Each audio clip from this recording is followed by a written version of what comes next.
Statement of Reese Dentner. My name is Reese Dentner, and I'm a reporter. It's my job to comfort the afflicted, afflict the comfortable, and, above all, to sell copy doing it. I'm a finder of truths and a teller of tales. The judge has given me immunity to testify so that I can be as honest as possible about what I learned and how I learned it. So let me be clear at the outset. I think Tatum Zilius is a snake. I have a bachelor's degree in English and Communications and a master's degree in journalism from Syracuse University. Upon my graduation, I was hired straight away by a paper in London, but I came back to the States after a scandal broke when I was accused of paying private investigators to hack cell phone and email accounts of members of the royal family. I restarted my career writing for TMZ, Muckraker.com, and the Sludge Report. I found my way to Philly in 2003 when I left New York over a misunderstanding of the state's rules regarding trespassing and sifting through residents' trash. With a $100 bill, I got a tip from a trusted source at OCIS that Zilius had one of the worst safety records of any developer in the area. I snuck onto some of his work sites, and boy, was that right.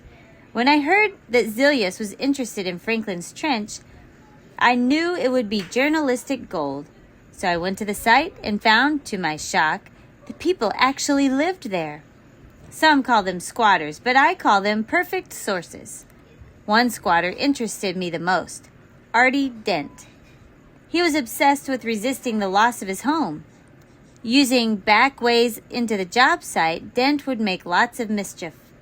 Usually that just meant moving tools or tagging the machines. He called it Operation Turtle. In January of 2012, Zilius took charge of the job site, and things really heated up. From my perch in the building next door, with my long-range mic, I heard Zilius reaming out Emerson Turnkin about how they could pay for anything but time, and how time was the only thing that mattered. They started a second shift and put up a fence. But I left a wire cutter in a ditch near Artie's bedroll, and he found it. Soon we had a hole in the fence, and we could get back to looking in on things. People kept getting injured, almost all minor stuff, and I saw a couple guys decide to fake an injury just to get the workers' comp. But Zilius paid them anyway. Things were really looking up, and I started taking lots more notes. I decided that I would write my masterpiece, Trench Warfare, and time it for the day of the big lift. I saw Artie for the last time on August 31st, 2012. I'd been doing the morning shows in Philly following up on the overnight success of Trench Warfare.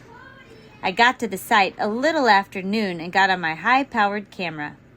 I saw Artie in his trench coat at the edge of the fence staring at Fightin' Phil.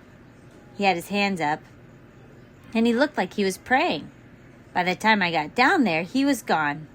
I wasn't surprised. He had a million ways in and out of the area around the site. The first roof was lowered with much difficulty. Around 3 o'clock during the second big lift, I could hear the metal on the crane straining. I tried to get some on-the-ground information with my long-range mic, but I only picked up a fragment of a conversation between Grace Hopper from OCIS and Zilius. Shortly before the crane collapsed, I heard Hopper yelling, "I can't reach! I guess you can do, you proceed."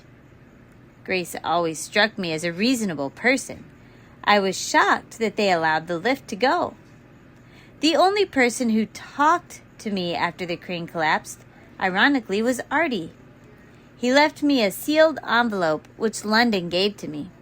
I guess that was the master plan Artie had told me about in July.